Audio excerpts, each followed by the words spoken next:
No, welcome. ma'am. Yeah, you please start the recording. Okay, good. So, Yes, sir. I have started. Madam, yeah, she can on her video. Galat, is it okay? yeah. No, your video is not on, ma'am, yet. Please And on you- your. The video is on. Everything is perfect. It is on. Okay, you can see it. Yeah, okay. Yes. Yeah. Then Yes. maybe there is some problem with the and my Charlotte's face. end. Anyway, okay, so it's visible. Okay, good. Then, without wasting much more time, let me welcome all of you again to this session. Um, and I would request Professor Bhate to start today's session. Yeah, so it's over to Professor Bhate.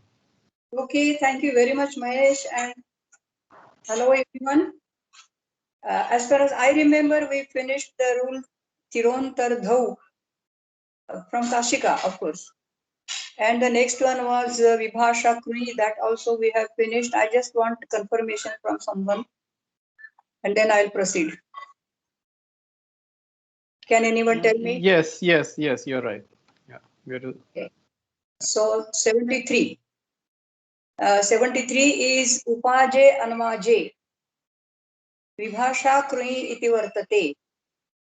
Upaje Anvaje Shabdau. just a minute. I think we'll have to. I mean, I stopped you at Tiro Antaratha where you're about to start. I think so. Probably we'll start with Tiro Antaratha, and then we'll continue. Is it so? Okay. Yes. Yeah. Yeah. Okay. तिरोन्तर्धौ तर्धिः व्यवधानं तत्र तिरः शब्दः गतिसंज्ञो भवति तिरो भूय तिरो भूतं यत् तिरो भवति. So antardhi is the meaning to be conveyed by the compound or even by the particle indeclinable tiras, and it means vyavadhana, intervention. And the word tiras shabdaha gati savnya bhavati. It is called gati. And naturally, since it is a gati, there is a samasa with the following verbal form. And therefore, tiro bhuya, tiro bhutam, and yat tiro bhavati. This group of three illustrations we have seen is being repeated. I mean, the group as a group, it is being repeated. So tiras can be translated in English as covertly or invisibly or out of sight. So tiro bhuya means being out of sight. Antardhau iti kim tiro bhutva sthitah. Parshvato bhutva ityartha. So here, antardhi is not the meaning understood from the indeclinable tiras. It means parshvataha, on the side or by the side. So somebody is standing not behind, not out of sight, but is standing by the side. Parshvato bhutva. And therefore, it doesn't get gati savnya and therefore no samasa. Vibhasha krui. Antardhau iti vartate prapta vibhasheyam. तिरस् शब्दः करोतौ परतः विभाषा गति संज्ञो भवति. So tiras which gets or obtains gati संज्ञा by the previous rule gets it optionally when it is followed by the form of the verb krui. Vibhasha krui. And therefore it is called prapta vibhasha. Yat praptam tasya vibhasha. And therefore it is prapta vibhasha. I don't need to explain. It's a very well-known concept.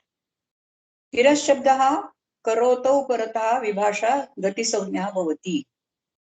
तिरस्कृत्य तिरस्कृत्य तिरस्कृतम्. So the meaning is the same. Only the verbal form has changed. Earlier it was tirobhuya and now it is tiraskritya.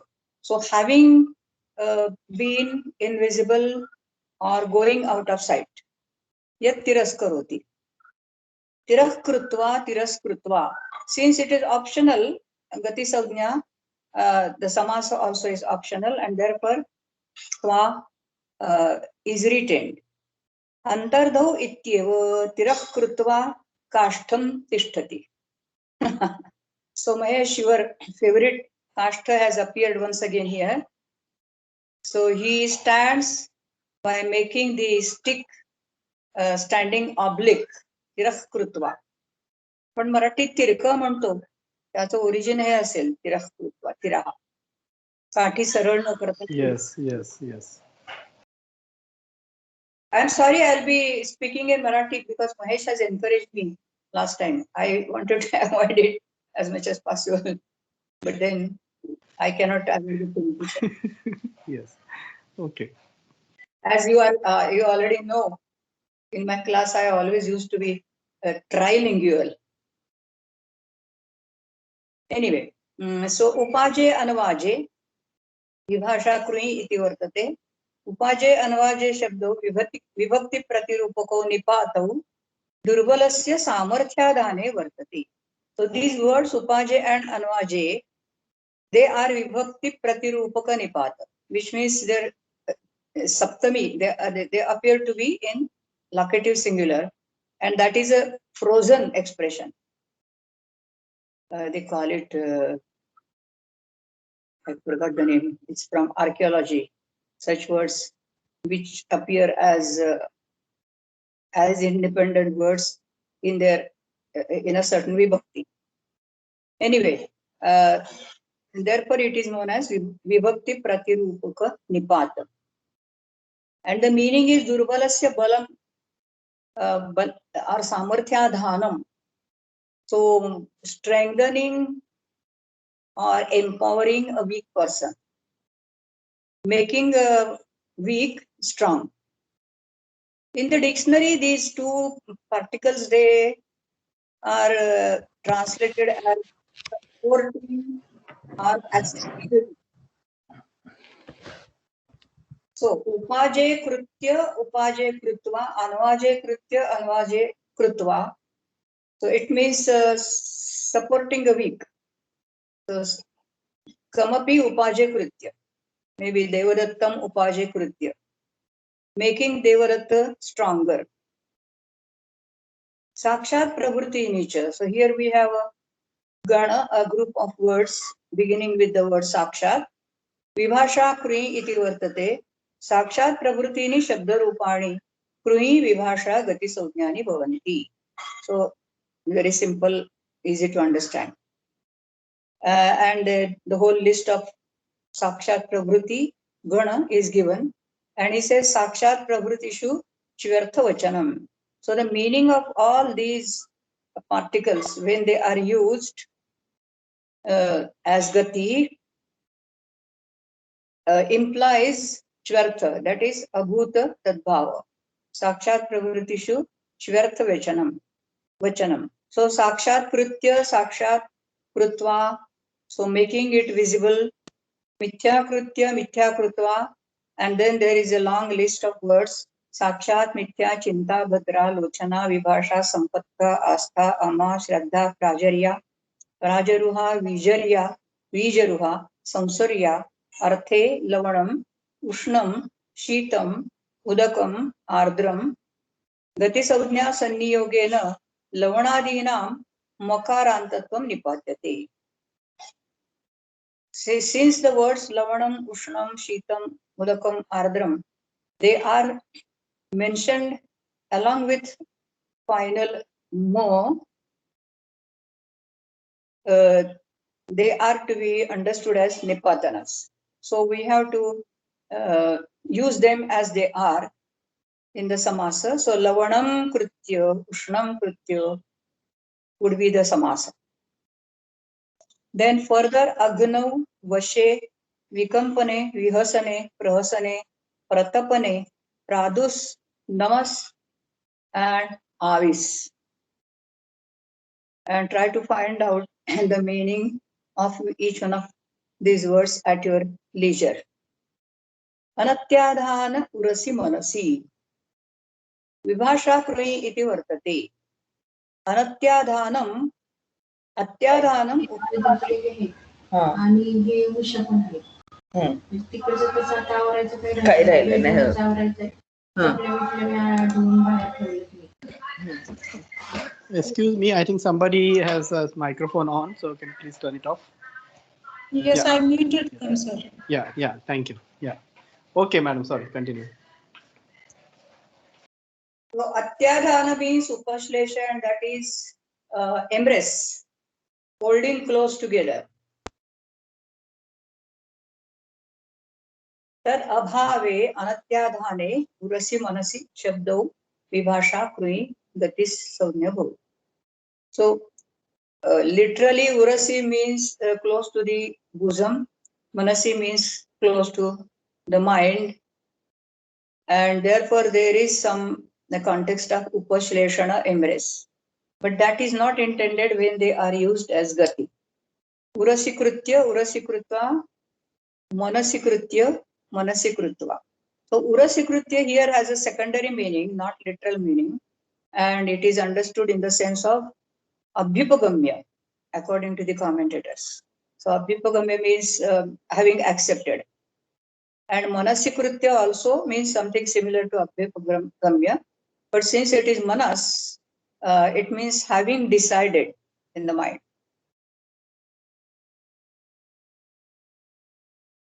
Anatyadhane iti kim urasi krutva panim shete. So here is an actual physical action, which is the original meaning of the word uras. So urasi krutva panim shete. He sleeps putting his hands on his bosom.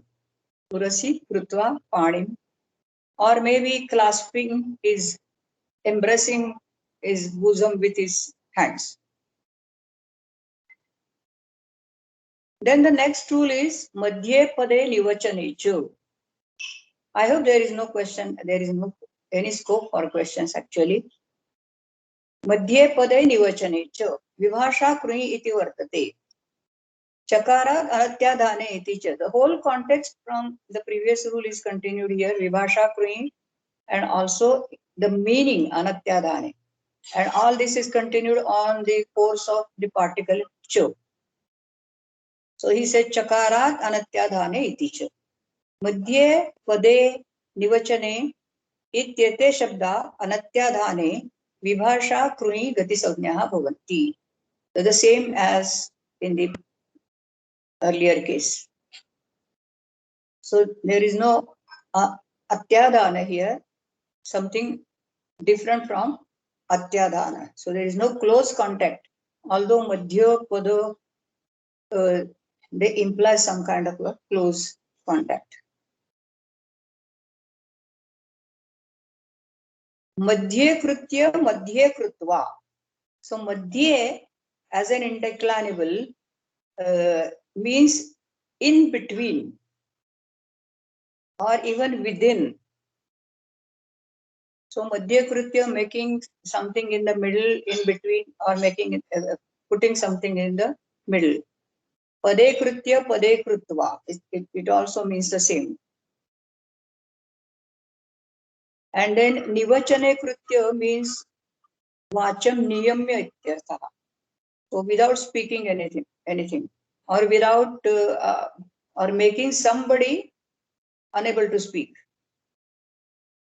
Vacham niyamya, kasyachit vacham niyamya ityartha, nivachane krutya. Again, Marathi. त्याचं तोंड बंद करून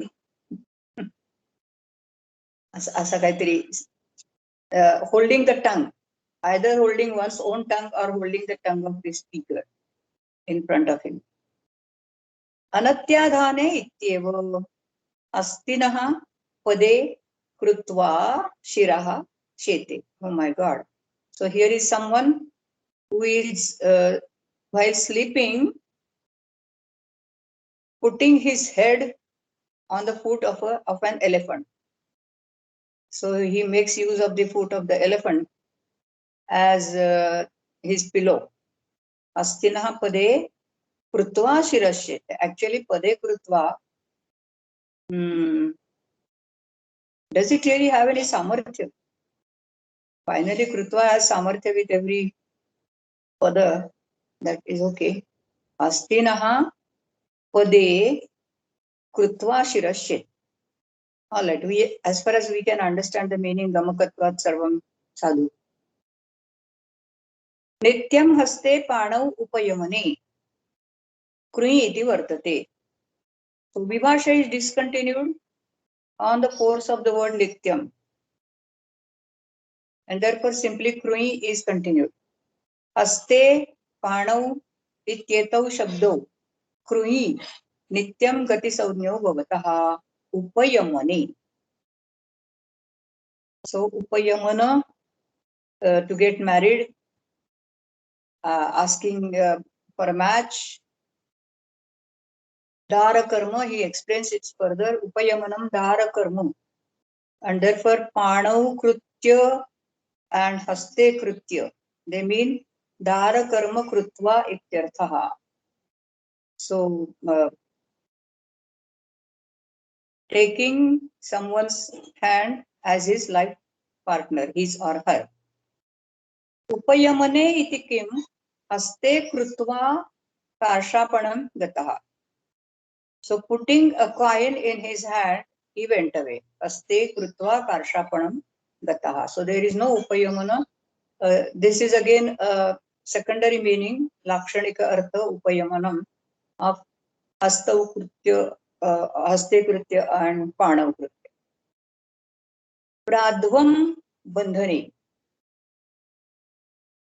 So there is a different nipata here. Pradhvam krui iti vartate. Pradhvam iti makarantam avyayam anukulye vartate. Making something, somebody favorable, agreeable, friendly, that is pradhvam karoti. It's a makaranta avyaya.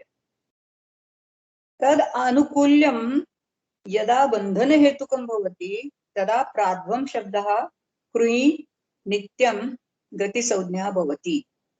So making somebody agreeable by using force or by fastening or binding him. So first, if he doesn't listen, samadana danda bheda. So it is a kind of a danda. If someone is not responding to your request, then you have to force him by binding him and make him accept what you want to tell him.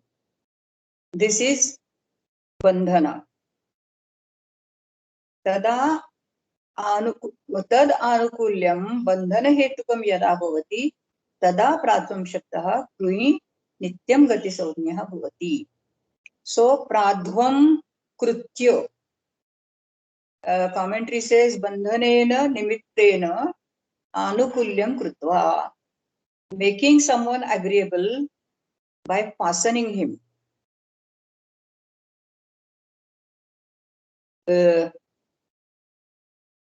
Pradhvam krutya. Bandhane iti kim? Pradhvam krutva shakatam gataha. Shakatam pradhvam krutva gataha. So making the shakata, the cart, how can you make the cart favorable, agreeable to you? So making it ready for journey. Maybe some such thing is intended here. Pradhvam krutva shakatam gataha.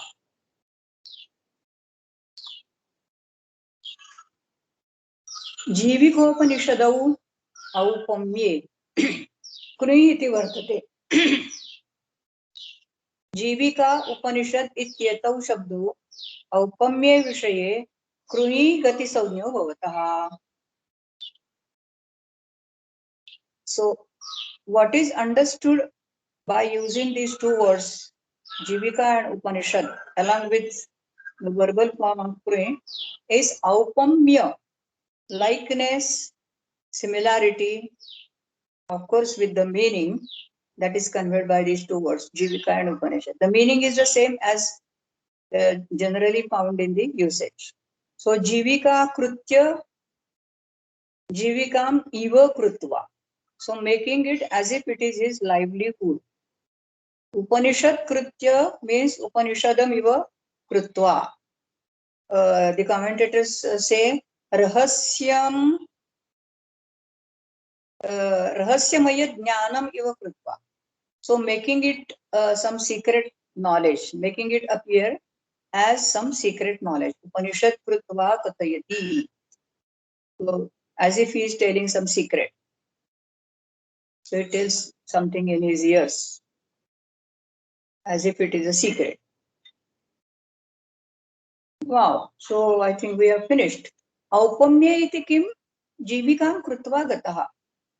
So he went away by performing his livelihood, you can say, performing his work which was meant for earning his livelihood. Jivikam krutva gataha. And this is how we have come to the end of Gati section, because the next tool is te prag dhatuhu. Te gatyupasarga saunyaha dhatoho prag eva prayoktavya. They are always to be used before the root. So we finished the section dealing with Gati Saunya.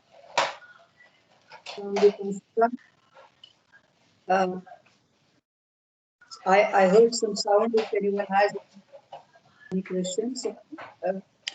Yeah, so one question which I have is that when we say te prag dhatoho, so this gati saujnikas, even though of course when they're compounded, they're usually compounded with these verbal forms, but then when they are not compounded, even in that case, we have to use them just before the verbal form, right?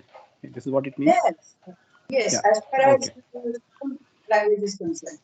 As you know, in Vedic language, they can be used anywhere. Oh yes, there is a very next tool, Chandasi Parepi Vyavahitascha. So in Vedic language, they are allowed to appear anywhere, before, after, even Vyavahitaha. But in spoken language, particularly that was in Vyavahara during Panini's time. They were always to be used before that. Yeah, in fact, all these gati, forms. It seems that these are, all of them seem to be very idiomatic. So they convey some kind of special sense, and so these are seem to be like stock phrases which were probably there in vogue at that time. Yeah, unfortunately, like some of them are not so intelligible. Like for example, the last one, Jivikam Krutva Gataha, and so on. We probably lost the context in which they were used. Yeah, but all these seems to be kind of idiomatic, and they seem to be lexicalized in a special sense, right? Yeah. Yeah. Unfortunately, the context is lost to us forever.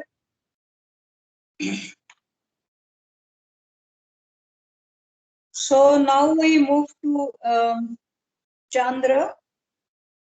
Let me find out where it is. Yeah. Chandra. Yeah. 24.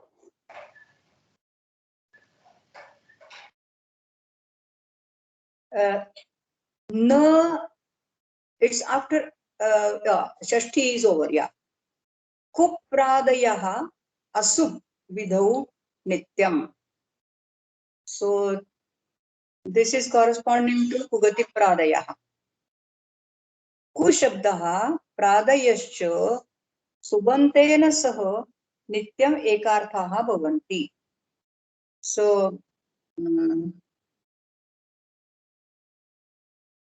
I really don't know why he has put this Asub Vidhu, because he further explains it as Sub Vidhi Vishayad Anyatra.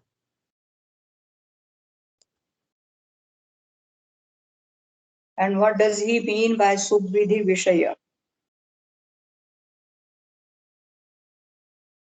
Maybe if some commentary can help us, Panjika or something, because apparently the meaning is not clear. Maybe it is something similar to Ating, but this ating appears in the next rule. Upapadam ating. कुशब्दः प्रादयश्च सुबन्तेन सह नित्यम् एकार्थः भवन्ति सुख विधि विषयाद् अन्यत्र.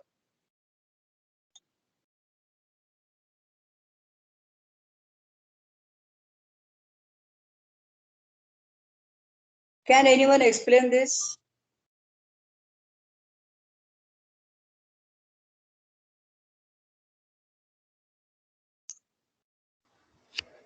With regard to the Panjika, unfortunately, we do not have a manuscript here available to us because several folios are missing, and this sutra is not among the preserved portions. So we are here only with the vritti. But vritti, this is actually vritti. Sukh vidhi vishayad anyatra. Okay, let us see if we can find any explanation.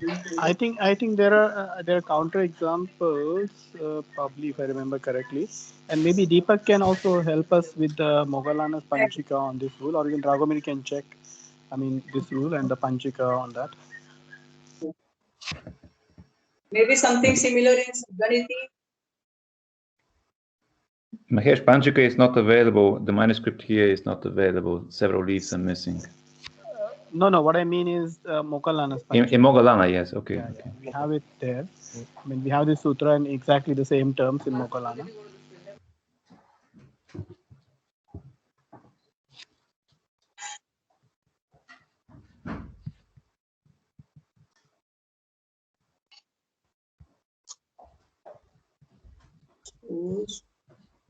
Ganiti also doesn't seem to help us.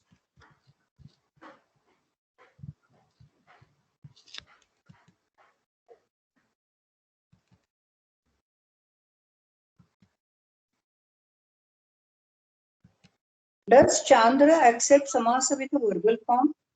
Because opposite of Sukvidhi is Sting Vidhi. Sukvidhi Vishayad Anyatra means Sting without.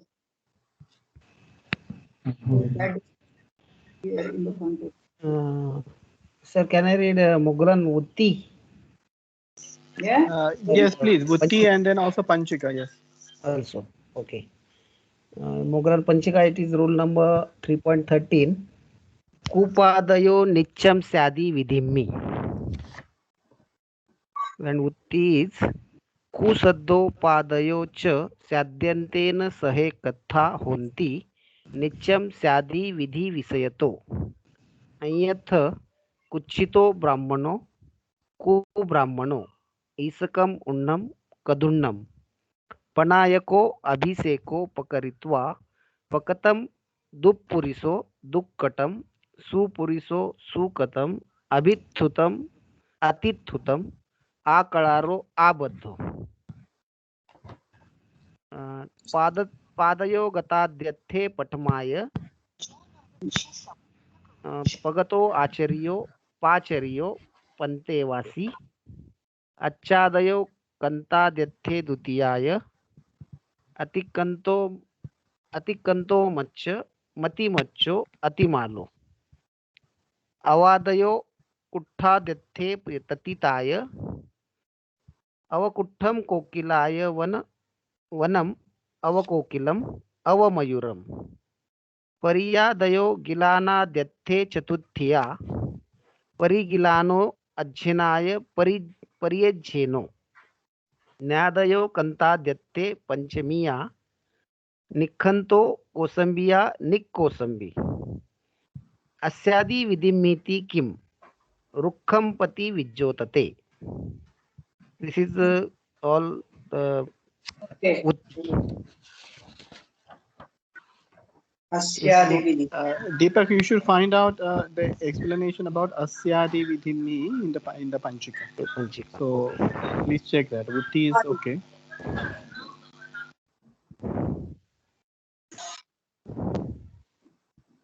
So for Sukvidhi, he uses the word Syadi Vidhi.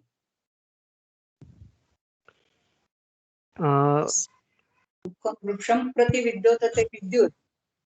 Here he takes it as Syadi Vidhi. Vruksham Prati Vidyutate Vidyu. So does it mean that Yeah, when so basically he excludes the use of this as a karma pravachaniyas, I mean, from the Paninian side. So excluding the karma pravachaniyas probably. yes. Let's see what Mokalana Panchika says on this last Yes, example, Panchika. Deepak. Panchika absolutely start with the Sadi Vidimiti. कुशुद्धोपाधि साहचर्या असंख्या एव न पठवी वचनो गयते अस्यादि विधिमीते विषय सप्तमी स्यादि विधिनोच्च विषयो लक्षणत्थम भूतादि तस्य परियुदासो ततो अन्यत्र स्मा सोति आह स्यादि विधि विषयतो अन्यथेति न त्वयम् अपादीनं नित्यं स्यात् समासो विधीयते सो यदि स्यादि विधि विषयेपि स्या तदा लक्षणादिषु स्यादि विधानम् अनर्थकं भवेयाति विनापि पटिसेधं तत्थ समासो न भविष्यति न इदम् एव स्यादि विधान सामर्थ्यापि पक्षे स्या यथा विच्छायं संख्या समासो अद्धमासम अन्वद्धमासन्ति तस्मा पक्षे समासो मा होतुति पटिसेधा कु ब्राह्मणो पुच्छतो ब्राह्मणोति कुपापथेति केचि. Yeah, okay. I mean that's fine. So basically, with Asyadi Vidhi, in Syadi Vidhi, what he means is, I mean, where pati etc. are syntactically connected with the nouns, and by this he is referring actually to the karma pravachaniyas in the Paninian tradition. So excluding those usages as a karma pravachaniyas. Yes, it is clear now. Sugvidhi Vishayad Amnyatra means excluding karma pravachaniyas. Maybe Mahesh Sensei. Sorry? Mahesh Sensei. Rivi said this Sutra 2-8-24 consists of two sutras, 2-18 plus Vartika 1. Vartika 1 means Pradi Prasange Karma Pravachaniya Pratishedaha. So it means, yeah, this is a combination of the Sutra and the Vartika. Yes, exactly. I mean, so basically what Chandra has done is he has kind of taken into consideration this Vartika suggestion and then try to accommodate it in his rule by adding this condition Asyadi with him. You're right. Okay, thank you. So the meaning of Sugvidhi Vishayad Anyatra is now clear. He simply wants to exclude karma pravachaniyas because karma pravachaniyas are directly connected with subantas and not with verbal forms. So kubrahmanaha poshnam pranayakaha abhishekaha prakritya prakritam dushpurushaha dushkritam supurushaha sukritam atistutam abhishtutam akadaraha abadha. So all these examples, they more or less all of them are found in Kashika, whereas Abhisheka is not found. Yes, and this abadha reminds me of our discussion of this form last time. And yes, I must apologize for overlooking the existence of a in among the pradis. That is one thing. Secondly, my actually search was directed towards the upasarga samasas. As Mahesh mentioned, samasas like say last time, prakritya, agatam, agatya, etc., etc. How do we explain these samasas? Do they come under pradi samasas, maybe gati samasas, or even the next tool upapada mating also takes care of some upasargas? So when the word pradayaha is separately mentioned, it means that apart from gati, The remaining category belonging to pradis also is functional here. And that remaining category is that of avyaya, nipata, and upasarga. So all the three, I said upasargas are excluded in my last session, but that is not correct to say, because otherwise we cannot explain these samasas. But why I was under that impression, let me explain to you. It was because the commentaries interpret this samasa abadda with a meaning maryada. So they wanted to stick to the gati. So they wanted to make it gati samasa rather than upasarga samasa.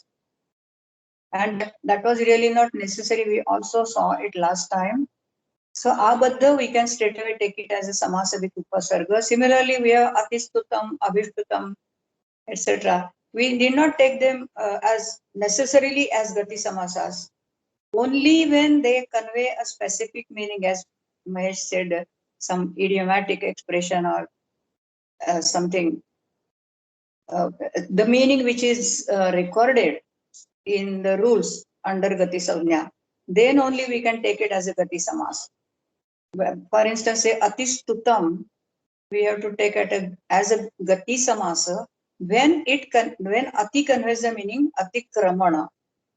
Because the rule Atiratikramane gives Karma Pravachaniya Savnya, Gati Savnya to Ati. Am I right? It is Gati Savnya or Karma Pravachaniya. I myself have confused. But anyway, they don't take it as an upasarga samasa in this case. So upasargas also are to be understood by the word pradayaha.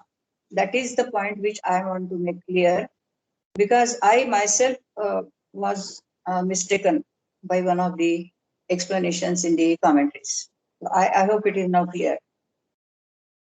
Pradayo gatadyarthe prathamaya pragatah acharya pracharyah Prantevasi, that also I think we did not find in Kashika. Antevasi is disciple. Prantevasi may be a close disciple or an advanced disciple, perhaps because I think this word is quite common in the Buddhist literature, again, Antevasi, for a disciple. Yes. in general, disciple in general. Yes, disciple in general. I mean, but yeah, I mean those who are kind of a direct disciple of some some teacher. I mean, so that is his Antevasi.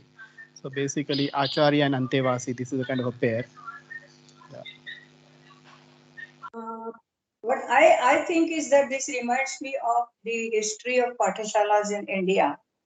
Why should we say history even till even today in some Pathashalas we find that all the classes or many classes are held together because there is one teacher and he teaches in one class.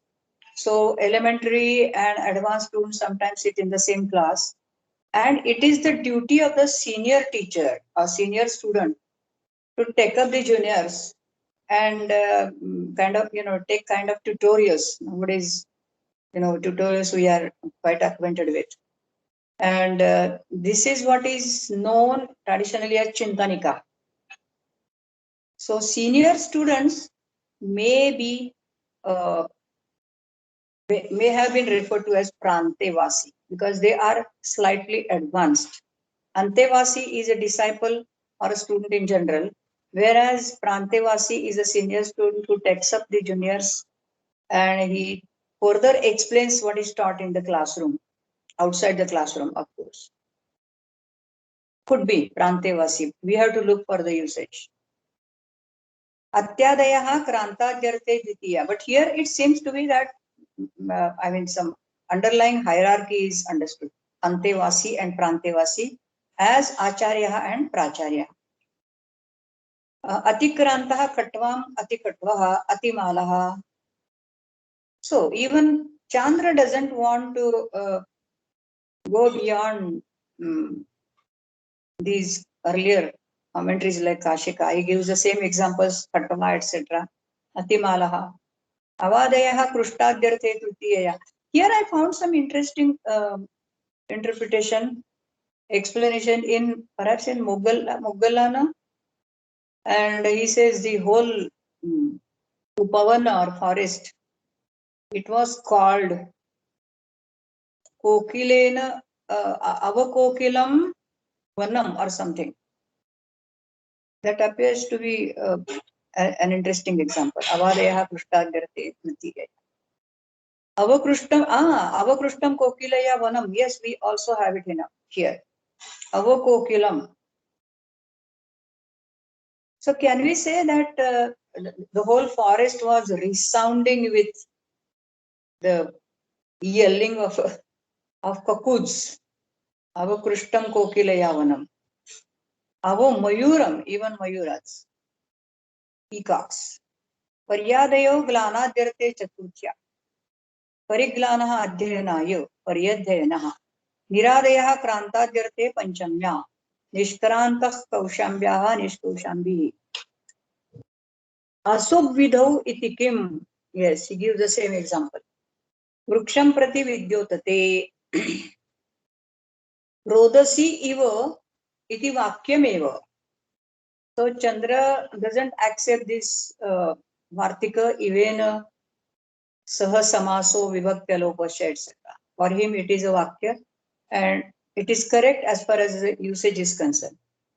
This samasa holds only in Vedic in order to explain accent. Tatha punah pravruddhadayah. The words punah pravruddha etc.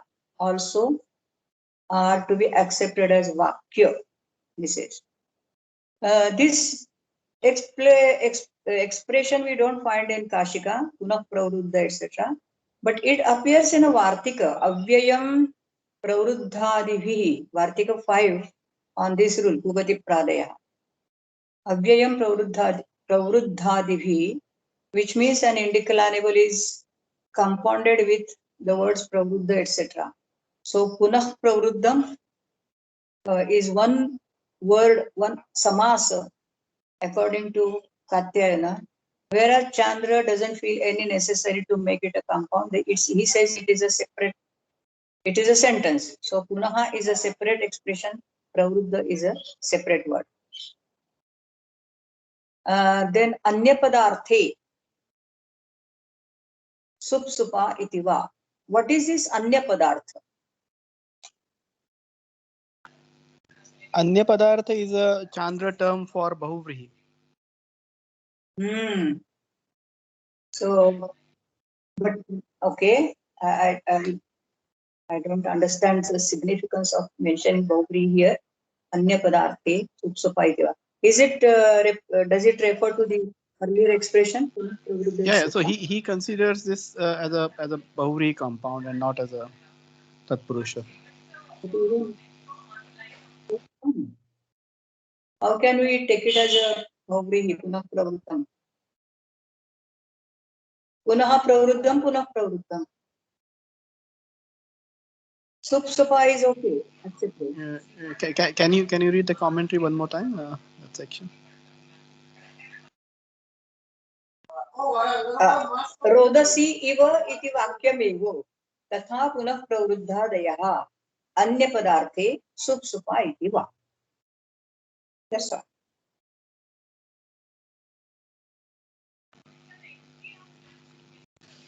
Yeah, I mean, I think he considers it as Anya Padartha like Bahuvrihi and or optionally as just a Sup Samas or Supsapa Samas.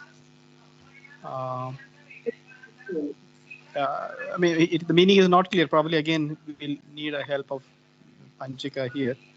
Unfortunately, we don't have Panchika here, right, on this section. Can we find something parallel in this? Maybe Saddhaniti. Deepak can check Moggallana's Panchika if we have examples with Rodasi and this this particular example. Deepak, please have a look. Yes, but there is no any You don't need to read the whole context. Just try to find out if this word punah pravruddha adayah is there in the comment. And is there any explanation on that?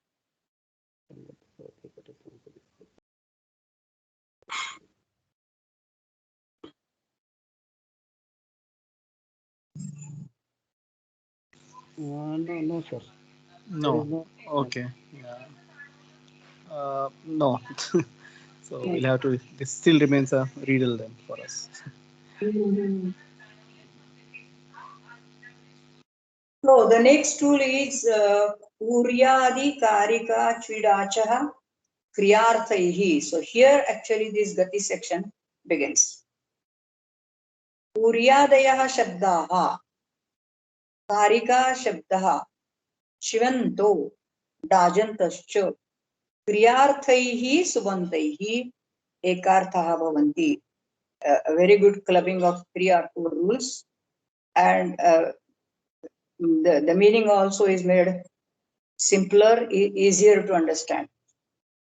So I think it is quite clear. Kriyarthaihi subantaihi. So, kinds of participles or gerunds, etc. Anything other than tiganta. Any verbal derivative other than a tingant.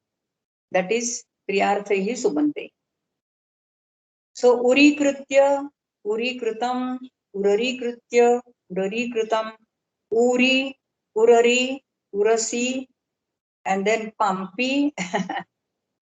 Pampi is something new here. Pampi doesn't appear. Perhaps maybe papi or something. Yeah, there is a footnote also here for pampi. It is one manuscript reads it as pasi, yet another reads it as papi. And SK and Vardhamana, they have pampi. And that is why it appears here as pampi. Well, again, usage needs to be checked. Tali, Atali, Vetali, Dhuli, Dushi, Shalaka, Sankala, Dhumsakala, Brahmshakala, Gulu Guha. It is Gulu Guha here. In Kashika, it is Gulu Gudha. Sajus, Falus, Kwali, Vikli, Akli, Alambi, Kevali. So it means that these words, they had already become obsolete at the time when Chandra wrote this vritti, or when Kashika wrote the vritti, because they have already variants like Gulu Gudha and Gulu Guha. Kevali, Sevali, Vardali, Masamasa, Samasama, Shraushat, Voshat, Vashat, Swaha, Swadha, Radus, Shrat, Avis, then Karika Krutya, Shukli Krutya, and Patapata Krutya. These are the examples of Chvi and Dach and Karika. Okay, so there is nothing new here. Anukaranam. Anukarana Shabdaha Kriyarthaihi Subantaihi Ekarthaha Bhavati. Khat Krutya. Katham Khaditi Krutva Nirashtiva iti Shabdena Vyavadhanat na Bhavishyati. Okay, so Anukaranam Chaniti Param is well taken care of.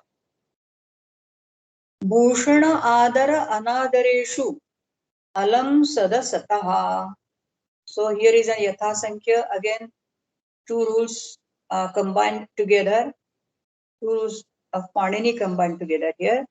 Bhushanadishu Artheshu Alamadaya Shabdaha Priyarthaihi Subantaihi Ekarthaha Bhavanti. So the words Alam, Sat and Asat.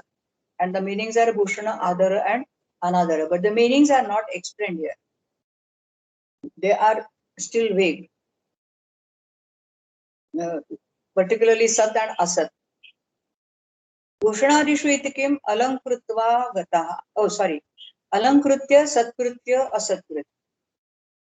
No further explanation. Bhushanadishu itikim alam bhuktva gataha, Satkritva gataha, Asatkritva gataha. At least Kanda has disappeared here. Agrahe antaha. Antah shabdaha agrahane. Kriyarthaihi subantaihi ekartha bhavati. Antarhatya. Agrahe itikim. Antarhatva mushikam gataha. Grihitva gataha ityartha. Kane manasi truptau. Kane manas. इत्येतौ तृप्तौ गम्यमानायां क्रियार्थैः सुबन्तैः एकार्थौ भवतः। कणे हत्य पयः पिबति, मनो हत्य पयः पिबति, तावत् पिबति यावत् तृप्तः इति। तावत् पिबति यावत् न तृप्तः इति should be the correct expression. Until he is not satisfied. In English we say tavat pibati yavat na truptah. Tavat pibati yavat truptah. Truptau iti kim? Kane hatva mano hatva gatah. Purostam asankham. Puras astam. Ityetau shabdau. Avidyamana sankhyo. Kriyarthaihi subantaihi. Ekartho bhavatah. पुरस्कृत्य अस्तं कृत्य असंख्यमिति किम तिस्रः पुरः कृत्वा गतः अस्तं कृत्वा कांडं गतः सो कांडरी appears अच्छ गत्यर्थ वदिभिः अच्छ शब्दः गत्यर्थैः वदिनां च वदिना च सुबन्तैः एकार्थो भवति अच्छ शब्दो गत्यर्थैः वदिना च सुबन्तैः एकार्थो भवति अच्छगत्य अच्छव्रज्य अच्छोद्य so अच्छव्रज्य is an additional example अदोनुपदेशे अधः शब्दः अनुपदेशे वर्तमानः क्रियार्थैः सुबन्तैः एकार्थो भवति अधः कृत्य चिन्तयति again there is no further explanation Kashika gives slightly better explanation here अनुपदेशे इति किम् अधः कृत्वा गतः no explanation तिरोन्तर्धौ तिरः शब्दः अन्तर्धाने क्रियार्थैः सुबन्तैः एकार्थो भवति तिरो भूयो अन्तर्धौ इति किम् तिरो हत्वा मूषिकां गतः so the same मूषिका thing appears here whereas it is absent in Kashika. What does it mean actually? Tiro hatva mushikam gata. What kind of hanana is this? The hanana is described as tiras. Not very easy to understand. Tiro hatva mushikam gata. Maybe if you find some explanation in Panjika later on, you can share it with us. Kruyava. तिरः शब्दः करोतिना सुबन्तेन सह एकार्थो वा भवति तिरस्कृत्य तिरः कृत्वा so we have seen it just today in the beginning part of today's session then upaje anvaje इत्येतौ शब्दौ क्रिया सुबन्तेन सह एकार्थो वा भवतः उपाजे कृत्य अनवाज उपाजे कृत्वा अन्वाजे कृत्य अन्वाजे कृत्वा so vibhasha kuri is continued here साक्षाद आदीनि साक्षाद इत्येवम् आदीनि करोतिना सुबन्तेन एकार्थानि वा भवन्ति साक्षात् कृत्य साक्षात् कृत्वा मिथ्या कृत्य मिथ्या कृत्वा साक्षात् मिथ्या चिंता भद्रा लोचना आर्या आस्था and there is a variant astha प्राजर्या प्राजरुहा बीजरुहा संसर्या अर्थे लवणम उष्णम शीतम उदकम आर्द्रम नमस so even the ganas mentioned in Kashika are slightly different from those mentioned here. I think some words are missing. Anatyadhana urasi manasi madhye pade nivachane. Again, two rules clubbed together, and it's a better explanation expression. Upari adhanad अन्यत्र पुरस्यादयः शब्दाः करोतिना सुबन्तेन एकार्थः वा भवन्ति. So atyadhana is further explained here as upari adhana, placing above, placing on, putting on, upari adhanam. Urasi krutva, manasi krutva, madhye krutva, pade krutva, nivachane krutva, anatyadhana iti kim, urasi krutva panim shete, astinah pade krutva shirashyete. नित्यं हस्ते पाणौ उद्वाहे. हस्ते पाणौ इत्येतौ शब्दौ उद्वाहे करोतिना सुबन्तेन नित्यं एकार्थौ भवतः. हस्ते कृत्य पाणौ कृत्य. उद्वाहे इति किम्? हस्ते कृत्वा कार्षापणं गतः. प्राध्वं बन्धने. प्राध्वं शब्दो बन्धने करोतिना सुबन्तेन नित्यं एकार्थो भवति. प्राध्वं कृत्य. बन्ध इति किम्? प्राध्वं कृत्वा शकटं गतः. जीविकोपनिषदौ औपम्ये. एतौ शब्दौ औपम्ये करोतिना सुबन्तेन नित्यम् एकार्थौ भवतः. जीविका कृत्यो उपनिषत् कृत्यो. औपम्ये इति किम्? जीविकां कृत्वा गतः. Asankyam, I think the different context. So Gati is over with this rule 40, and I propose we read Kashika again, and then we read these rules from 41 up to the rule which teaches Bhuvrihi. Because first, if we read Kashika, then the meaning also of Chandra becomes clear. So, but before proceeding towards that, I have one question for those who are working on Chandra and Kashika comparative. So, could you find any explanation for the existence of some interpretations in the commentary in Kashika and their absence in Chandra, and even other way around? Some words are better explained in Chandra, and some illustrations are better explained in Kashika, and sometimes they both don't give them. So even there are some illustrations found in Kashika they don't find in Chandra, and also other way around. So any explanation for that? I mean, you are comparing them also in terms of chronology. So does the chronology, or does these things have any bearing on the chronology, on the relative chronology of these texts? Have you looked at this issue from this point of view? This is my question. You need not answer me right away, but it appeared to me as we were reading Chandra.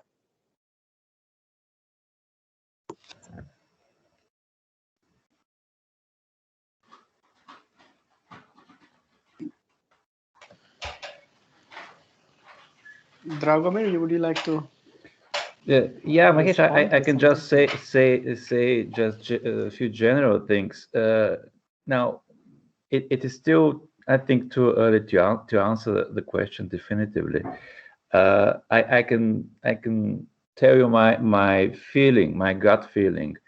I actually have not so much doubt about the relative chronology that the Chandra Sutra and the Chandra Vritti were composed more or less simultaneously by one and the same person, and the Kashika is stepping on the shoulders of the Chandra and is taking over, of course, many of the examples and adding additional examples or changing some of the examples.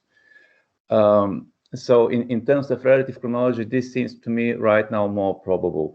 There are problems in the transmission of the Chandra Vyakarana, especially of the Vritti, because we have in the Nepalese manuscripts of this Vritti the name of Dharmadasa, and until now scholars have usually assumed that this is another person, perhaps a nephew of Chandragomin, or someone else. I rather think that this is one and the same person with two different names, and we have enough evidence of such cases where one scholar is having, especially Buddhist authors, are having different names, different ordination names at the different monasteries when wherever they happen to be active, and in fact, and it's without any doubt, it is, I think it's proven, the author of the Panjika, so on the commentary, who wrote the commentary on the Vritti himself, the Sinhalese scholar Ratnamati, was also identical with the scholar named Ratna Srijnana when he was, as I say jokingly, on a Fulbright,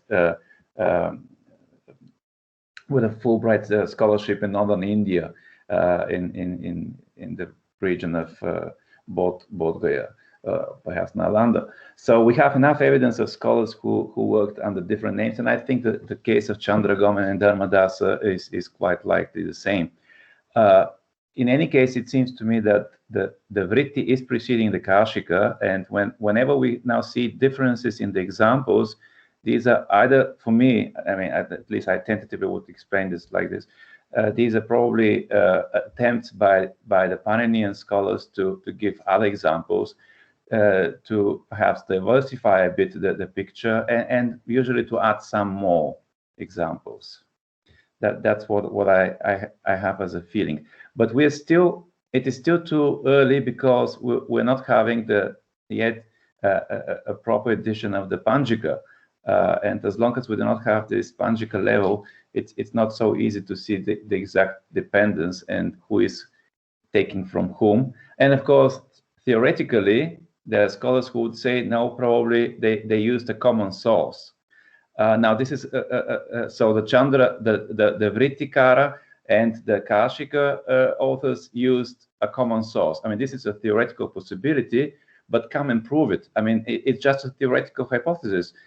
We're not having actually any proper evidence. Whereas I think it is much likelier that we have the Chandra Sutra, we have the Vritti, and then the Paninians are coming, and they try to compose something very similar in terms of structure.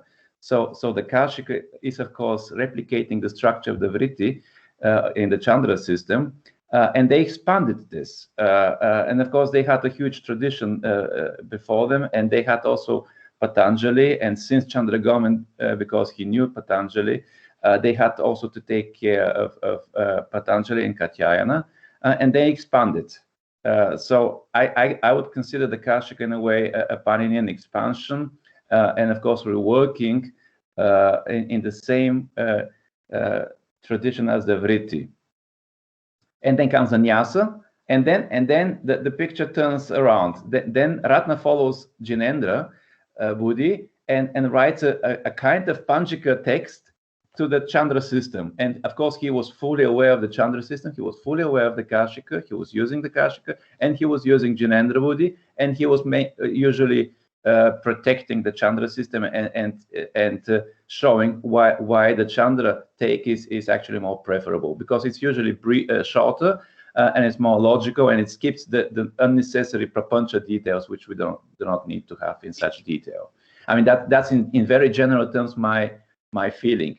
Once again, this should be taken with a pinch of salt, because we're still not having the proper Panjika edition, and that's why with Mahesh and with Georgian and with several other friends in Pune, we're now attempting at least to fill some of the gaps. So there is a lot of text critical work which needs to be done, but I think we are now advancing slowly, shanaich, and it will get better, I think. Yeah, thank you. But I have to make only 2 points. Number one, there are some Vartikas found in Chandra while they are absent in Kashika. So quite often, I mean, scholars who have thoroughly studied Kashika, they are of the opinion that I have already talked about it, that Kashika does not follow Bhashya tradition at all, because many of the Vartikas are absent. Just today we read this Punah Pravruddha, etc., and Vartika Avyayam Pravruddhadibi. It is absent in Kashika. So Chandra appears to be more acquainted with, directly acquainted with Mahabharata, whereas Kashika doesn't. Definitely, one definitely. Chandra was definitely aware of Patanjali and the Katyayana suggestions, and they were incorporating them in part, even in the sutras as we saw today. And this is also clear from the index which Liebig prepared, that we have sutras which are directly based on Samvartika. So the Chandra people do incorporate this, and they they pay attention to this tradition. And then the Kashika comes, and the Kashika, I'm not sure, I'm not so deep into this, but the Kashika, of course, sees what's the matter in the Chandra system, and they can perhaps already understand that this is not in the Panini Sutra, but it is coming from the Panini tradition somewhere, which was actually not accepted because it's not in Panini. So they had an issue probably to accept immediately such things. Well, do you find any logic behind accepting a few Vartikas and rejecting some of them? Because if Chandra mentions a statement based on this Vartika, Punah Pravruddham, etc., and Kashika doesn't accept it, whereas some Vartikas Chandra mentions as well as Kashika. So apparently I don't see any logic behind this, unless and until we study all the Vartikas, because again, the historical study of Vartika is still a desideratum. Maybe we can find out later on that some Vartikas might have been later on interpolated or some such thing. That is a different issue. But that is one point which again I would like to make, that some of the Vartikas mentioned in Chandra, they appear in Kashika, whereas the others are absent. So Kashika, on what basis the selection is made is again not clear. And there is one more point, rather question, that there are some good examples in Chandra, complete sentences. Why doesn't Kashika accept them? And Kashika gives very cryptic and vague illustrations in their place, because sometimes we find better explanations in Chandra.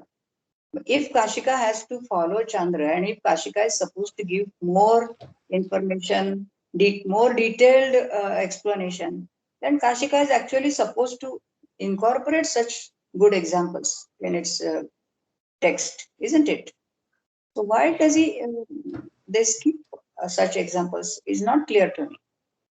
Professor Bhatta, I think in this regard we have to be very careful, and we have to study each case and see what's the situation with the manuscripts, because I have observed already that, see, we have now Liebig's edition. Chatterjee is using a Liebig's edition. He is typesetting this in Nagari, and he's in a way repeating what we have in Liebig's edition. But Liebig's edition is based, in fact, only on one Nepalese manuscript. And it's not of the oldest and not of the best manuscripts. It's almost complete, so in this respect it's very useful, but it is not always giving, especially in terms of examples, the examples in the way Chandra probably had them originally. And we have started already in our team several other manuscripts, and we have observed many cases, or at least a number of cases, where we have another evidence for the examples. And what happens is that sometimes in some of the later Vritti manuscripts in the Chandra tradition, they have been influenced clearly by the Kashika examples, because the Chandra scholars who wrote these manuscripts, they were usually, of course, very well acquainted with the Paninian system, in particular with the Kashika and perhaps also with the Nyasa. And in some cases, they were tempted or influenced somehow, and some Kashika examples slipped into the Vritti tradition. When we pay attention to the Panjika level, we have evidence of the text as it was read by the Sinhalese great scholar in the 10th century, and we see that the picture is slightly different in terms of some of the examples. Now, the same problem could affect also the Kashika tradition. Of course, the Kashika is even older as the Panjika, and we have even a bigger number of manuscripts. Of course, the text was copied very many times. and we have a mess. And text critically, we do not have a sound basis. Now, I'm using those minor edition because it is a kind of text critical edition with very many readings, and I already see there we have, of course, very many readings and variant readings, especially in the case of examples. Some examples are missing, some examples are not quite the same.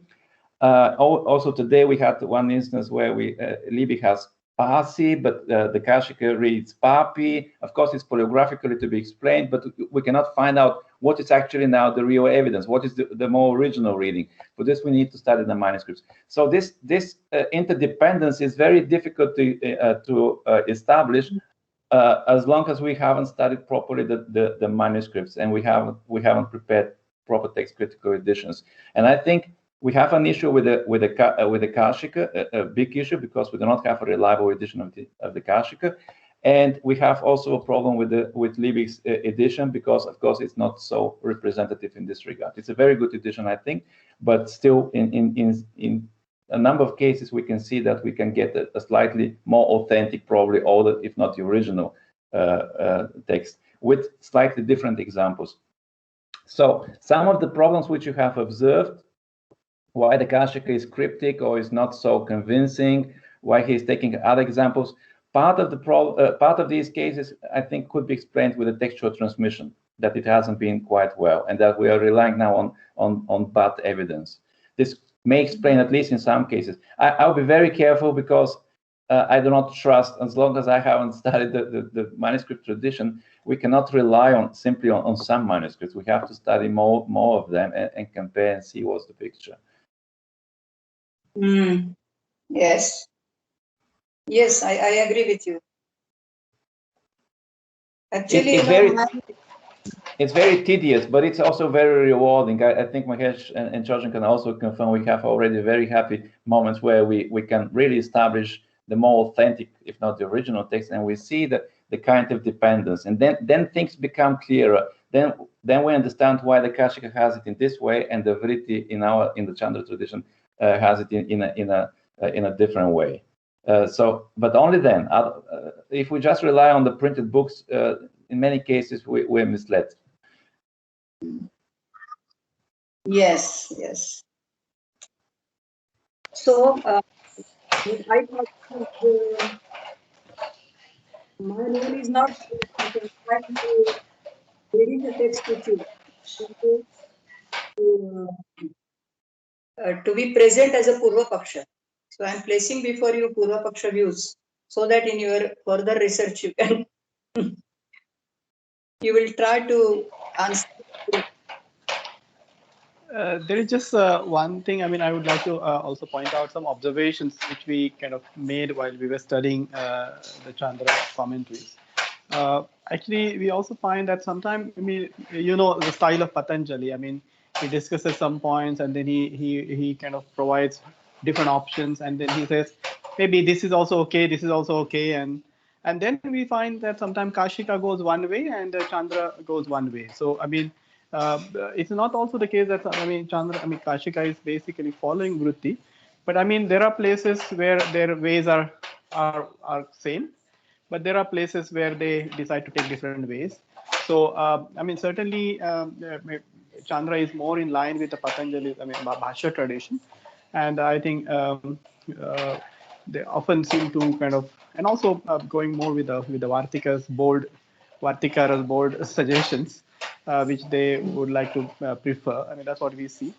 And there are interesting things, I think, which we also discovered while studying this Chandra Panchika, that we really also need a very good edition of Nyasa as well, because it seems that some of the readings of the Nyasa which we find in Kashika are more sensible. Sorry, not in Kashika, but in Chandra Panchika are more sensible than the present edition. So I think we really need to do lots of work, and we need to get scholars who both the traditions together, and I think we can really have some good results. Yeah. Yes, okay, thank you. It is for my advantage, yes. So shall we now switch over to Kashika? Second to 2? Yes, we can. So let me open the text. and get. Yes, it is after this Ugati Pradaya, there is a rule Upapadam Ating, that is 19. Upapadam Ating. Nityam iti vartate. So Nityam is continued from Nityam Krida Jivikayo, 17. So all these are now obligatory samasas. They are invariable samasas. There is no option. 17, and even this Kugati Pradaya also is a Nitya samasa, Gati samasa, and Upapadam Ating is also a Nitya samasa. Upapadam Atingantam Samarthena Shabdantarena Saha Samasyate Nityam Tatpurushascha Samaso Bhavati. And Upapada, other than the one which is Atinganta, is compounded with another word which is Samartha. And that samasa is Tatpurusha. And they give the example Kumbhakaraha, Nagarakaraha, etc. In order to understand these samasas, it is also necessary to understand what Upapada is. Upapada is a technical, again, is a technical concept. It's a technical term in Panini's grammar. Panini uses the term Upapada in both the senses, Krutrima and Akrutrima, they say. So in its literal sense as well as in its technical sense. So on my paper, you will find the very first tool that is mentioned is the definition of Upapada. Tatra Upapadam Saptamistham. So it is 3192. And Tatra means Tatra Dhatvadikare. So Dhatoho is 3191. And under this Adhikara, whenever a word is mentioned in the locative, Saptamistham, it is called Upapada. And this Dhatvadikara continues from 3191 to the end of the third Adhyaya. So 2, 3, 3 and 3, 4. So whatever is used in Saptami, in these three padas, even a part of the first pada, 3192, is called Upapada. Saptamistham Upapada Saudnyam. And again, the example is very well known to you. Karmani and. Karmani is a Saptamyanta, and therefore it is interpreted as Karmani Upapade Hatoho and Pratyaya Bhavati. And thus we have this example, Kumbhakaraha. So in case of Kumbhakara, we have Kumbha as a Karman, and it is an Upapada for Karoti, for the verbal form Karoti. So it is derived as like this: Kumbham Karoti at the deep structure sentence level. Then Alaukika Vigraha is Kumbha Kru Ana. And then we have, because of this Anubandhana, Vriddhi of Ru into R. So we have Kumbhakara, Kumbham Karoti iti Kumbhakaraha. And this suffix an is added in the sense of Kartru. So Yaha Kumbham Karoti Saha Kumbhakaraha is the final meaning of the Samasa Kumbhakara. So here we have a Samasa between the Karman Kumbha and the derivative Kara. But one thing you have to remember, as already explained to you earlier, is that Kara, the derivative from Kru, does not exist independently. We cannot use it Kumbhasya as Kumbhasya Karaha or something. So Kara as a verbal derivative doesn't exist in isolation. It exists only along with a Karman, preceding Karman. So this term Upapada has a technical connotation in this context. We have here Atinganta, so there is no samasa between kumbham and karoti, but there is a samasa between kumbham and karaha, which is an atinganta. And yes, kumbha itself is also atinganta. That we have to remember very well. In fact, the word ating is mentioned in this rule in the nominative. So apparently, the Sutrakara doesn't seem to bother about whether the Uttarapada is Tinganta or not. He describes only the Purvapada, Upapada, as Ating. Ating Upapadam, which means the Upapada has to be Atinganta. It has to be, of course, Ating means finally Ting Binnam. And what can be a Ting Binna? It is Subanta. So Subantam Upapadam. Samarthena Samasya. So he doesn't say anything about whether the Uttarapada is Tinganta or not at this juncture. Now we will have to find out later on how commentators overcome this difficulty. Because if we take Ating as an adjective, as a qualifier of Pada, of course, by the continuation of the word Sup and Supa, there is no possibility of a samasa between Kumbha and Karoti. That's true. So Kumbha Karoti can never be compounded. But there are some difficulties if we do not qualify even the Uttarapada by the word Ating. And that we will later understand with the help of some example. So two illustrations of this samasa, this rule, are Kumbhakaraha and Nagarakaraha. Ating itikim, yes.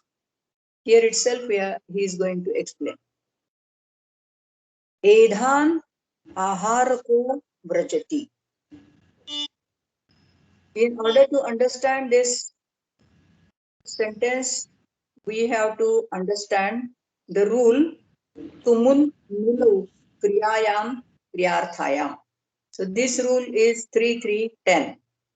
And the rule means that Kriyarthayam Kriyayam Upapade Tumun Nulu Bhavataha. So the suffixes tumun and nul, they are added to a root when there is an action made for another action. Kriyarthayam Kriyayam.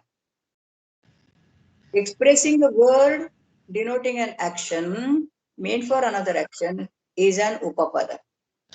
So the underlying sentence here, underlying this construction, Edhan Aharaku Vrajati, is Edhan Ahartum Vrajati or Edhan Aharam iti Vrajati. So obviously there are two kriyas, two actions, Aharana kriya and Vrajana kriya or Vrajati kriya. Now which of these two is an upapada? Kriyartha ya kriya sa upapada. Because he says kriyarthayam kriyayam upapade. So we have to find out which is upapada here. And which is kriyartha kriya? Vrajati kriya. Because it is made for aharana. Edha, is dry wood for fuel. So edhan ahartum vrajati means that vrajati kriya is meant for aharana kriya. And therefore vrajati is an upapada here. And since we have a kriyarthaka kriya or kriya upapada, that means a tinganta vrajati is an upapada. And this rule says upapadam samasyate, then there is every possibility of there being a samasa between aharaka and vrajati. Because vrajati has all the qualifications for being compounded with aharaka. Aharaka is derived from the root ru preceded by a with the suffix nul, which is taught by this root. It is the same as ahartum. They are synonyms. Ahartum and aharaka. And since this upapada vrajati is a tinganta, there the samasa cannot take place because the word ating is mentioned here, which qualifies upapada. So yada tingantam upapadam bhavati tada samasaha na bhavati. In spite of the fact that there is a samarthya. Aharakaha vrajati, there is a samarthya. But even then, since vrajati is a tinganta, there is no samas. And therefore he gives it as a pratyudaharana of ating. Ating iti kim edhan aharako vrajati. So we have a few exceptional cases of upapadas in this third chapter, we can say, beginning with 3192 till the end of the fourth pada. Very few cases where we have a verbal form as an upapada.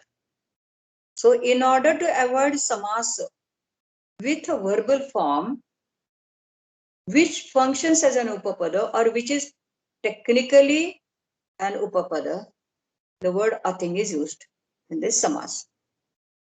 So this example we find in Kashika, whereas Siddhanta Kaumudi also I checked and it gives another example, Ma Bhavan Bhut.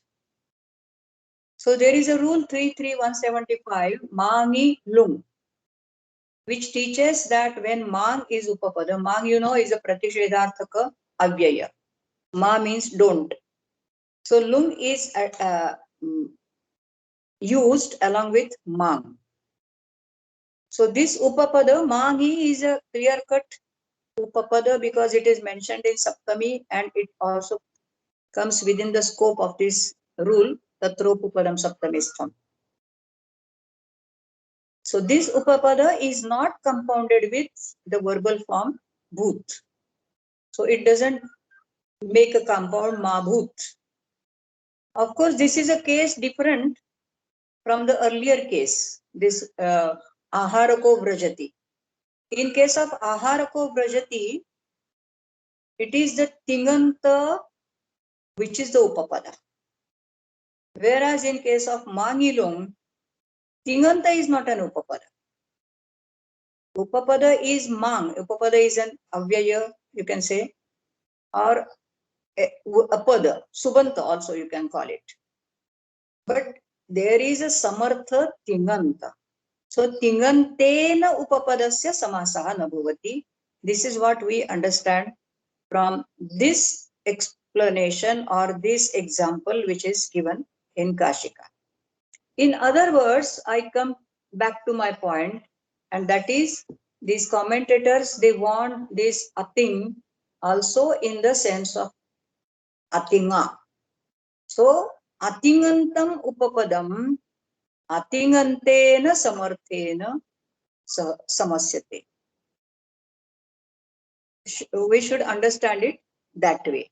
In fact, Siddhanta Kaumudi gives a very different interpretation of this rule. Maybe later on we can try to find out. But this has to be the meaning, atingantam upapadam, atingantena samarthena samasyate. Even the example given or the pratyudaharana given in Kashika also presupposes this interpretation. Otherwise, we won't be able to explain this. Edhan aharako vrajati, perhaps we can explain, but not this ma bhavan bhut. Yes. So vrajatyaharakaha. In that case, it would be vrajatyaharakaha because upapada has to be the first constituent. The word ating in the sutra thus accounts, although apparently it accounts only for Purvapada, but it also has to be interpreted, as I said, as atingantena. As you know, supa samasyate. So atingantam atingantena samasyate. And therefore, Kashika also raises the question in the next paragraph. And that question is Nanu cha supsupa iti vartate tatra kutas tingantena saha samasa prasangaha. So if Sup, supa is continued here. What possibility is there that there is a samasa with tingant? Tingantena saha samasa prasanga implies that ating also has to be understood as atinga. So purvapadena uttarapadena va tingantena samaso naiva bhavati is the meaning of this expression ating. And therefore he gives a reply which is a very different kind of a reply. I wonder if we accept it, but it has its source in the Mahabhashya. Etaj jnapayati etayor yogayoho supsupa iti na sambadhyate iti. So the very fact that Panini specifically mentions the word ating in this rule, even when it is not necessary, implies that the words sup and supa are temporarily discontinued in etayoho, he says. That means in these two rules. And which are these two rules? This one and the previous one, as the commentaries explain this sentence further. So even in Purva Sutra, there is a possibility of a ting samasa, and that is also ruled out here by saying, by saying that the word ating implies that sup supa is not continued in these two rules, and therefore Panini has to Panini specially mentions ating here. I will read out Nyasa, a portion from Nyasa. So Nyasa explains it like this: Evam manyate ating iti yoga vibhagah kriyate. Etayoho, this sentence is explaining. Which is that sentence? Etayoho yogayoho sup supa iti na sambadhyate iti etat jnapayati. The very mention of the word ating implies that the word sup supa are not continued in this rule. And what is the purpose, etc., that will be made clear later on. So Nyasa says ating iti yoga vibhagah kriyate. So instead of making it one rule, upapadam ating, he splits into two, upapadam and ating. Such a purva sutrasyapi sheshabhutaha vijnayate. And even this word ating, which is a separate sutra, has to be connected even with the earlier rule. How can you do that? If you read the text as Ugati Pradayaha Upapadam Ating, you cannot connect this ating with Ugati Pradaya. So in order to achieve this, we have to again change the order. So Ugati Pradayaha and then ating Upapadam. Then only it is possible to connect this ating with both the rules. Kugatik Pradaya ating and ating Upapadam. This is what is understood by the commentators. And then there is a further question raised in Kashika, in Nyasa. So Nyasa says, Saha Yoga Vibhagaha, Ating iti Yoga Vibhagaha, Purva Sutrasyapi Sheshabhutaha Vijnayate. So it forms a part also of the earlier sutra. And how I explained to you. Nanu evam api ating iti prathamantena nirdeshat प्रथमान्तस्यैव सुप इत्यस्य निवृत्तिः युक्ता न तृतीयान्तस्य सुपा इत्येतस्य. So when he says ating, it is a prathamanta, and therefore sup can be discontinued because it is replaced by ating. But you cannot discontinue supa, which is in tritiyan. This is the question raised in Nyasa.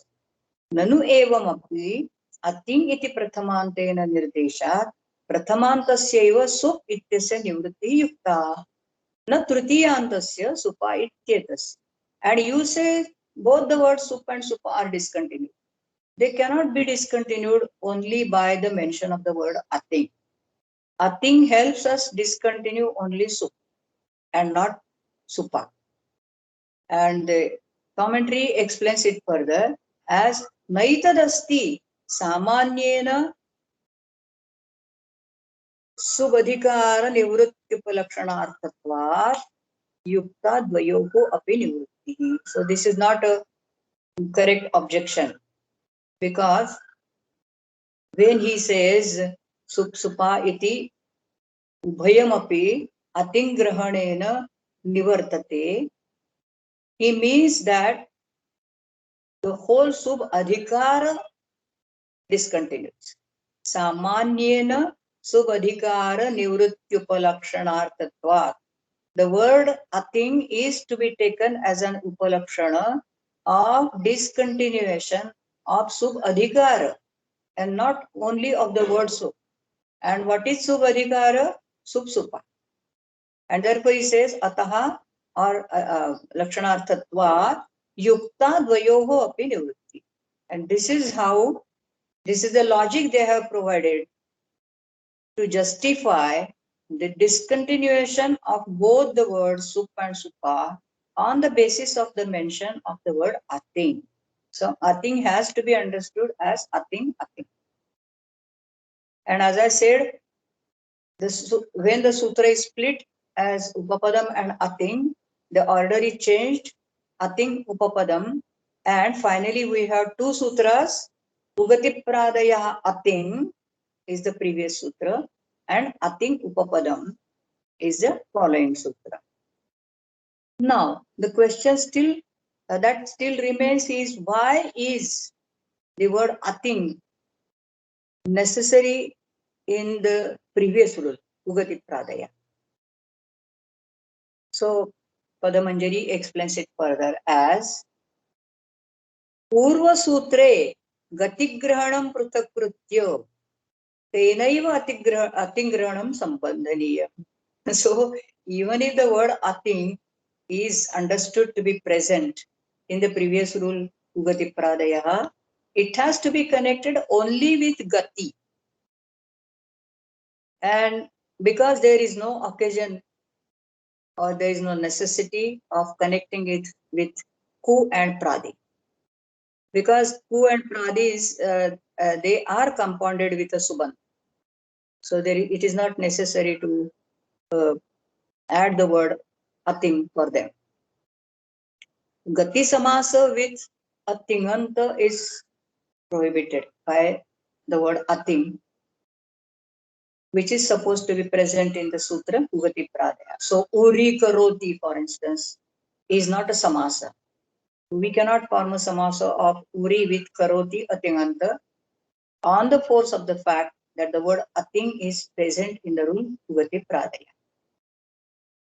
So this is how somehow commentaries try to justify the use or the mention of the word ating in the rule upapadam ating.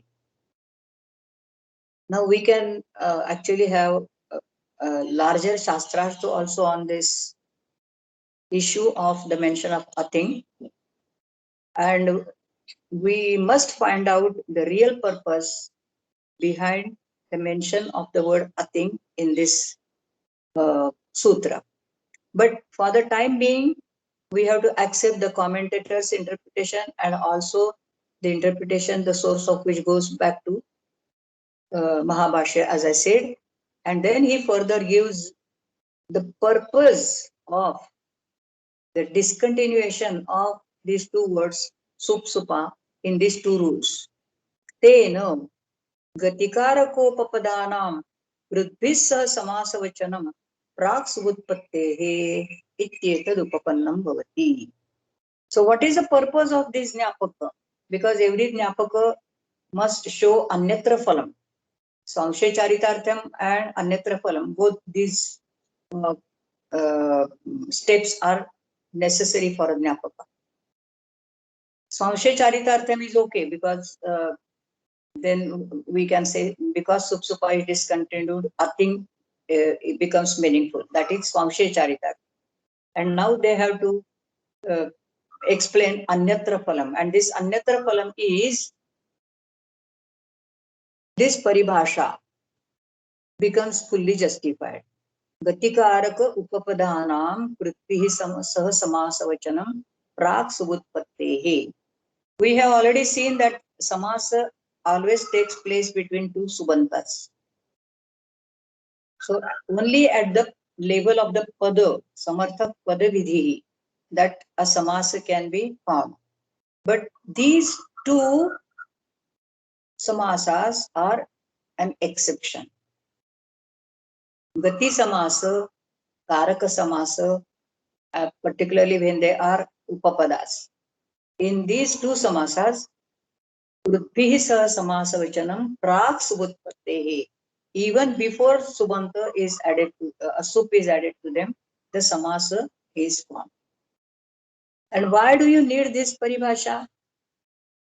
Ashvakriti, dhanakriti. So Kashika gives just these two examples and doesn't explain anything, but with the help of commentaries we can understand. So he says that in case of these two expressions, Ashvakriti and Dhanakriti, we have a compound, we have a samasa, even before the case endings are added to these two constituents, Ashva and Krita. Yes, I have shown this again on the paper. Ashvena Krita is the underlying sentence, Vakyam. According to this paribhasha, we have dropped the case endings. We don't mention them here. We mention only pratipadikas. Otherwise, in other samasas, we give the alaukika vigraha immediately after the laukika vigraha. But here we have alaukika vigraha, yes, but without giving a case ending. So Ashwa and Krita. And you have a samasa by the rules Kartrukaranayoho Kruta Bahulam. Therefore, Ashwa and Krita, they are compounded together. And now we use this paribhasha, Gati Karaka Upapadanam Krutbhisa Samasa Vachanam, and thus we do away with this case endings. Once we do this, we can use this three pratyaya sutra, Kritat Karanapurvat. Karanapurvat Krita Shabdat Striyam Nish Pratyaya Bhavati. So the word Krita preceded by a word which expresses a karana, an instrument, the feminine suffix nish is added. They want this samasa to be used in feminine, Ashvena Krita. Actually, when we use the word Krita in Striyam in the sentence, it is Krita. Simply by adding the suffix tap, according to the rule, Ajadyatashta. But when we make it a compound, then the rule Kritat Karana Purvat supersedes tap, and thus we have the form Ashvakriti. This is how commentators try to explain the purpose of this paribhasha Gatikarakopapadanam Krutbhisa Samasavachanam Prak Subutpatte. Now, suppose this paribhasha is not there, what will be the position of the compound? In that case, there will be this sentence Ashvena Krita, and the alaukika vigraha will be Ashva Ta Krita A Sup or Sup. And then after Supodhatu Pratipadika Yoho takes place, it will be Ashva Krita. And then there will be no scope for the rule Kritat Karana Purva because the suffix tap has already been added. The feminine suffix has always to be added before the case ending, and therefore it retains its position. It's only the sup endings which are dropped by the rule Supodhatu Pratipadikayo. The Sri Pratyaya remains. So the Sri Pratyaya which is found in the Alaukika Vigraha remains there till the end, and the Samasa will be Ashvakrita. Whereas in the usage it is Ashvakriti. So in order to, and moreover, even Panini's rule is there, Kritat Karana Purva Nish. So in order to justify Panini, in order to justify usage, we have to assume that the samasa takes place even before the case endings are added to these padas. But yes, but then there is another problem. The problem is, what is the status of Ashwa and Krita if you don't add any sup there? I think Padamanjari raises this question. Yeah.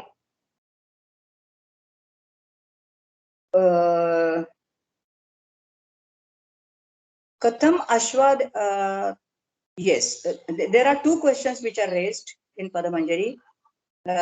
First question is about the status of Upapada of Ashwa.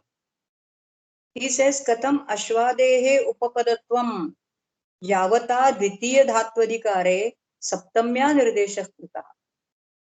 Since the term Upapada is reserved for those words which are mentioned in Saptami in the third chapter, and since the word Ashwa or the Karana is not mentioned in Saptami, on the contrary, Kartru Karane Kruta Bahulam, it is used in the nominative. How can you call it an Upapada? So technically it is not an Upapada. So this is the first question raised in Padamanjari. Dvitiya Dhatvadikare. This 3192 or 91 rather, which is Adhikara Dhatu, is a Dvitiya Dhatvadikara. The first Dhatvarikara is, I think, 317 or something. It is in the beginning of the first part of third Adhyaya. And then this Dvitiya Dhatvarikara begins with 3191. Therefore, he calls it Dvitiya Dhatvarikara. So this, after raising this question, he gives an answer, Naisha Dosha. And how Yadapi Upocharitam Padam Tadapi Upapadam Bhavatyeva Tadapi Shastre Itaretharanyupapadacha Ityadau Sutre Kvachit Ashriyate eva.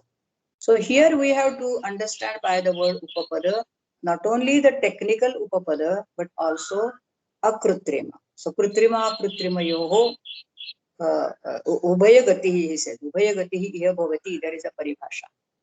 Because Panini himself uses the word Upapada in sutras like Itaretara Anyonya Upapadacha. So Upapada simply means Upa Uchcharitam Padam. It has to be understood in that sense here. And then only we can explain this Ashwa as an Upapada. Then again, this next question is how to account for the Padatva of Ashwa if the sup is case ending is not added to it. Katham Padatvam. If sup is not added. And therefore, the answer given in Padamanjari is Padatvam punaha tasya padyate gamyate anena artha iti kritva. So in a very, very loose sense of the word pada. Padatvam means, padam means that by which meaning is understood. I think in the Ayyayikas also use the word pada in that sense, Shaktam padam. So even pratyas are called pada. Even a stem is called pada because it expresses some meaning. So padyate gamyate arthaha iti kritva. So this is how, with lots of tantra yuktis, you can say, they finally justify the word ating as a jnapaka of this paribhasha, kritikaraka upapadanam, etc.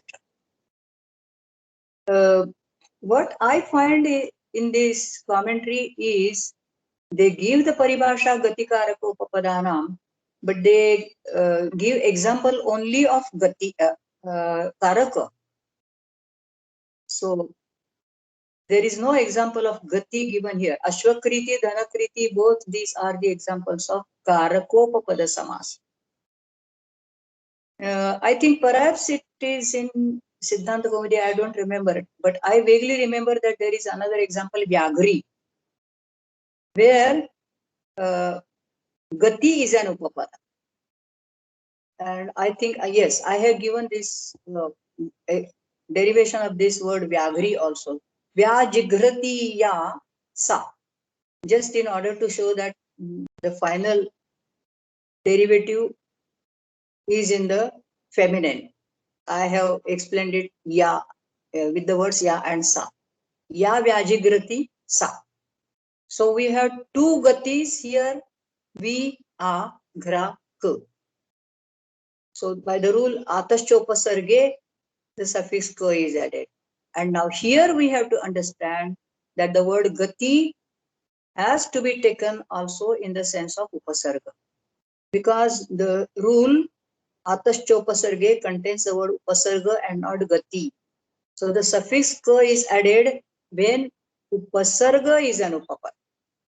And here it is not gati but upasarga because perhaps a and vi, I don't know whether they appear in these rules mentioned under gati savnya adhikara, but even if they appear there, they convey a very specific meaning. Nisheshena ajigrati has to be the meaning here. So after this ka suffix is added, there is another stri pratyaya nish, again as in the earlier case, which is taught by the rule jatehe astri vishayad ayopadat. So jati vachakat nish pratyaya bhavati. Since vyagra conveys a particular jati, jati is a very vyapak term here. It doesn't refer to only class or caste. So nish is added here, and we have finally the word vyagri and not vyagra.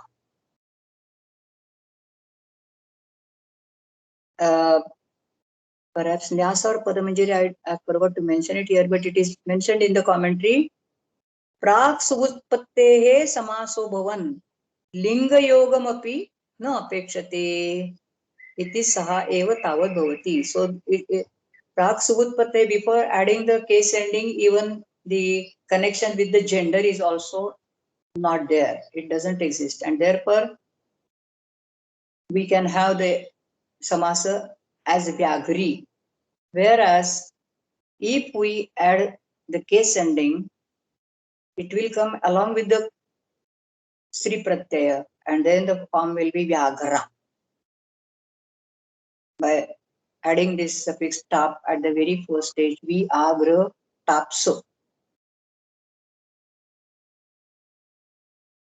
So this is about the Sutra Upapadam Ating, and Siddhanta Kaumudi explains the word Ating in a very different manner. It interprets the rule as Upapadam Samarthena Samasyate Ating Antascha Ayam Samasa. So the samas doesn't end in a verbal, in a tinganta, in a finite verb form. This is how Siddhanta Kaumudi tries to interpret. This is what is intended, but also the subanta has to be atinganta. But there it doesn't really make any sense because atinganta means subanta, and whatever subantas we have seen so far, they are the atingantas. We have seen they are all subantas. So ating is apparently not required for upapada. It is required actually for the uttarapada. This is a very general observation. So there is a lot of scope for discussion. If you want to say anything on this. Yeah, I think it would be good if we can later on also read first also the Chandra rule, and then maybe we can revisit this.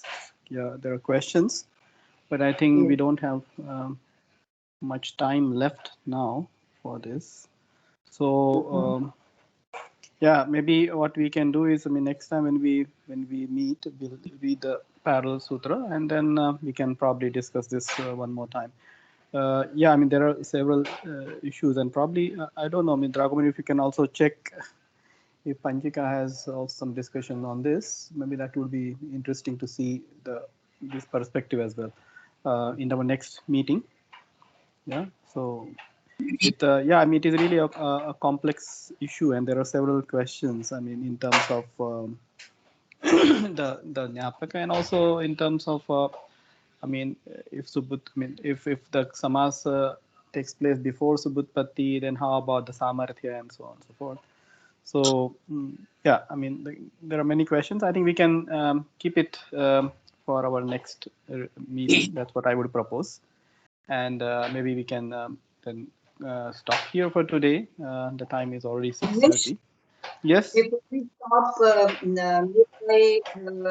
I request you to do this Monday. Is it possible? Because I have kept pending a lot of things, assuming that I'll be free after 15th of June. So I had I mean, as you proposed last time, I mean, we can also make it once a week. I mean, as you had suggested. So I think because I have asked for an extension, and I think that will be already approved. We'll be soon getting the approval also from the Vice Chancellor. And what we can do in this month now, we can probably just meet once a week. Then you let me know which is the I mean, the convenient date, either Monday or Saturday, and then we can continue it accordingly. At least for this Monday, I need a break. I don't say Okay, anything. fine. So then let's meet next Saturday, and accordingly then we can decide, right? Then So I'll tell you.